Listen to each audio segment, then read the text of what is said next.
For Minneapolis mayor, I am going to be endorsing, not so fast. I've been doing this podcast for the last few weeks, and in that podcast I've gotten to talk to all the candidates. And as a result, in the comments, people have started to ask, are you going to endorse a candidate?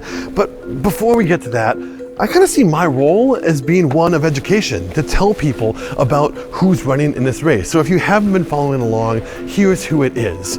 Mayor Jacob Frey has led the city since 2017 when he was elected as a city councilor. And in the first 2 terms, he saw the city through some really consequential periods, from George Floyd's murder and the civil unrest that followed to the Annunciation school shooting. He's seeking his 3rd and what he says is final term.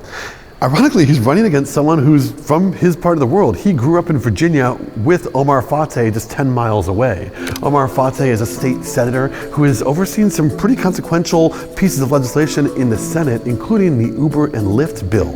Reverend DeWayne Davis, on the other hand, has led a congregation in Plymouth. He's also worked out of DC as a lobbyist and is a black gay man, bringing a unique identity to the race. And then we have Jazz Hampton. Jazz Hampton is not a politician, but rather an attorney and an entrepreneur who started the Turn Signal app. These are the 4 men that I'm focusing on today because they're widely considered to be the most viable candidates. The most important thing to understand is that this is a ranked choice election, and so the way you vote needs to be different. It's not a matter of the lesser of 2 evils. You truly get to think, what candidate best represents your views?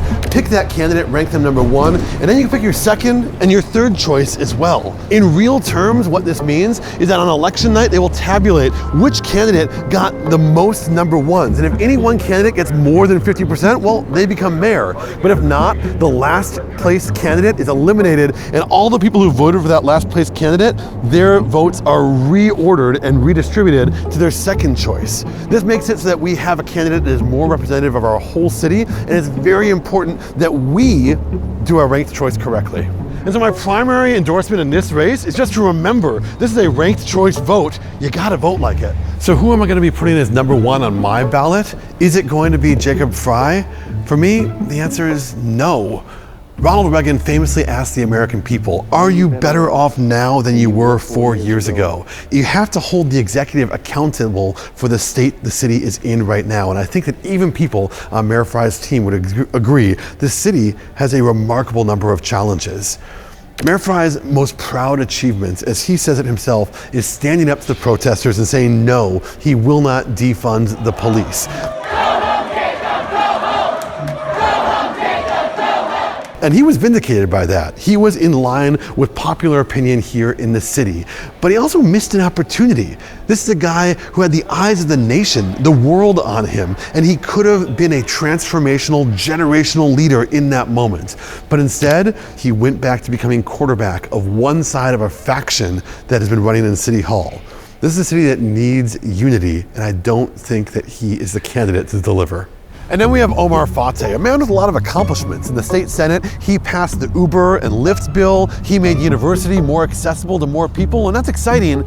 But to make that omelet, he had to crack a few eggs. And some of the ways that he did that left a lot of people upset. For example, in the final hours of the legislative session, one of his bills wasn't going to make it through. And so he withheld his presence. He simply disappeared from the Senate until the party agreed to make his bill go through. I'm sure if he were here, you could ask him to talk about the fact that this is the way that politics works. But to me, it seems uniquely unsuited for what Minneapolis needs right now. It's a city that's been divided, factionalized for years. And now we need someone more in the silhouette of R.T. Ryback, a man who won with 70% of the votes. Omar Fateh is not that man. So who is? I've been doing a lot of reflecting about this. I'm not taking this lightly. I realize a lot of people watch this channel for information, but I also think that endorsements are a key part of being in the media.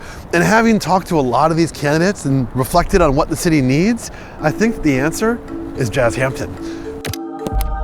Jazz is a guy who is an attorney. He also started a startup after Philando Castile was killed to try to make pullovers by police more safe. His Turn Signal app makes it so that when you're pulled over, you push a button and an attorney is contacted and it records the interaction. Well, its founders call it an app to bridge the gap. The city needs someone who is a bridge builder, not just a person representing a faction on the council. And that's why he's gonna get my vote.